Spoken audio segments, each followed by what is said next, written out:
The Mad Lads have done it. They've managed to delay a season with no content. I'm pretty sure that's what I'm going to see a lot of in the comments. But yes, it's true. Season 5 of New World has been delayed. And you might be thinking, till when? Well, we don't know. But we sort of know why. So they say Season of the Guardian update. And to cut to the chase, they say to better address your feedback on the upgraded combat, the animation systems, as well as issues identified on the PTR and internal tests, Season 5 will be delayed. And what's very important is that they don't say until when. I suspect some of this is because, you know, we had the comment of, well, we're delaying and slowing down for quality.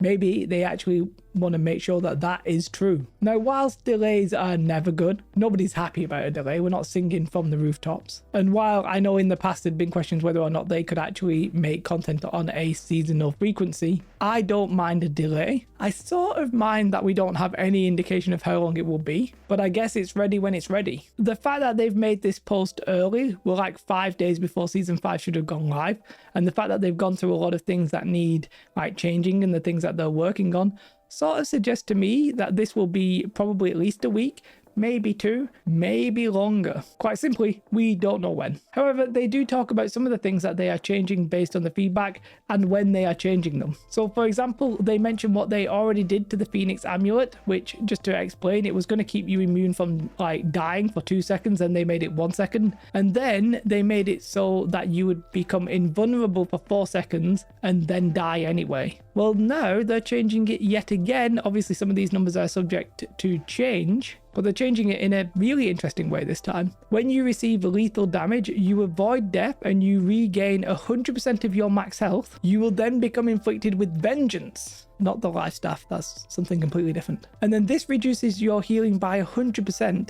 and deals 12% of your max health every second until you die or you get a kill. Now this, I think, makes it almost as good as it was. You'll be dead in around about 8 or 9 seconds. You're not going to be able to be healed. Well, you will be able to be healed. It's just, you know, going to be reduced, I think. But it all goes away if you get a kill. If you get your vengeance, your revenge, then it all goes away and you live happily ever after, I think. That puts that back on the, I think I'm going to take that. It's not a situation where you will always just live happily after and be able to run off. You actually need to fight again. But yeah, I mean, I don't have time to fully digest it. I think it's good, especially in like an outpost rush. If you're in a clump, you'll probably get that quite quickly, I think. It depends whether or not an assist counts or whether you have to do the killing blow. I'm not really sure how that's going to work, but that sounds really interesting. Next, they talk about the Venom Spear, which they say that they've made it so that it's only heavy melee attacks, which is true. They also say that they saw that people wanted it to be different in PvP and PvE because it wasn't really that negative in PvE the way that they had it. Basically, it was going to make your heavies do extra damage even on the secondary weapon, and that was especially going to be relevant to the bow, for example. And they say they don't really want to keep things that are functionally divergent, so they want it to be the same. But they say that they will likely consider adjusting the item stats such as damage percentage or status effect duration instead. Alright, seems okay. But this one is basically saying no changes right now, but we might change stuff. And then for the Nature's Wrath chest piece, they basically go on explaining about why it's good, why it's bad, and then they say based on the feedback we're not actually changing anything. Not quite sure why we need this write-up, but okay. What they say is that for some weapons you're going to be able to easily get the empower, so in that sense you don't necessarily want this, but for other items, other weapons, you won't be able to get that empower, which means that if you have the 20% bonus damage, you'll be happy and Gucci and ecstatic. So what this means is that empower that is like a duration rather than just always on, like a holding stone, I think. They basically expire instantly,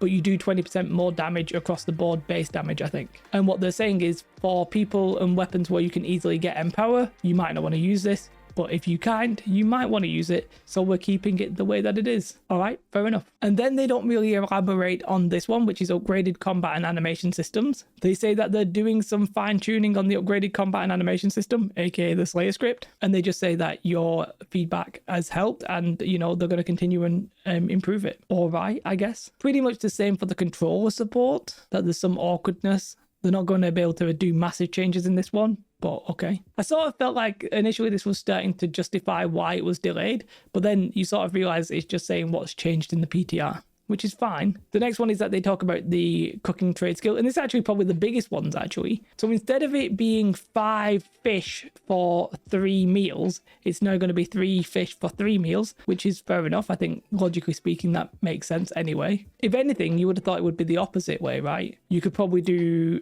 3 fish and get 5 meals out of it or something, but nope, that's not the way they were going about things. Obviously that was just a balance thing rather than a logical thing. Anyway, they're making it 3 for 3. That makes sense. But they talk about fishing and hotspots. Viewers of my stream will know that I am a legendary fisher, to be honest. It's a joke. I hate fishing. But what they are saying is that the number of fish that can be caught from a fishing hotspot has been increased. I think a 3-star hotspot, you can maybe get 10 fish. Don't quote me on the numbers. As I said, I am a legendary fisher. I know that, but surprise, surprise, I don't actually know the numbers off the top of my head. However, as a bonus, they're actually going to spawn faster. They've decreased the respawn time, which means that the hotspots will spawn a lot quicker. Cool. Great. Fair enough. I think the changes that they're talking about here make sense.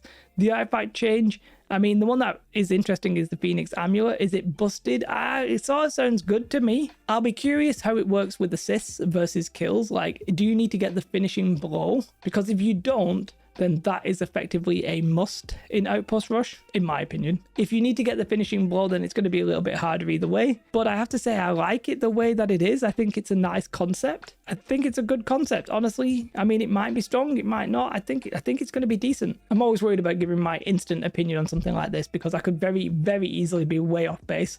There'll be some people who'll be like, no, that's absolutely awful, Jay. Why would you even think about it like that? And then somebody in another comment will be like, that's so busted. It's overpowered as anything. I think it's quite strong. If I'm wrong, I'm wrong.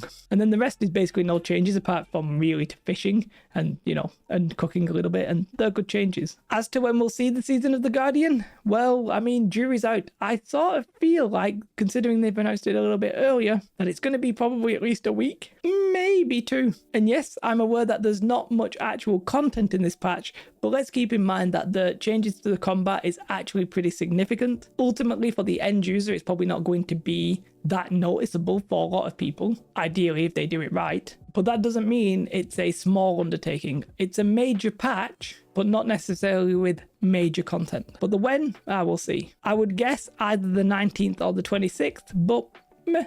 I don't know for sure. Let the hatred start in the comments. I'm sure it'll already have begun before you've finished this video. For now, big shout out to my Patreons. I really appreciate you guys. And if you want to come and moan about this on Twitch, I'll be streaming tomorrow, all day, same kind of thing. You know how it is. For now, have a most beautiful day. Like and subscribe.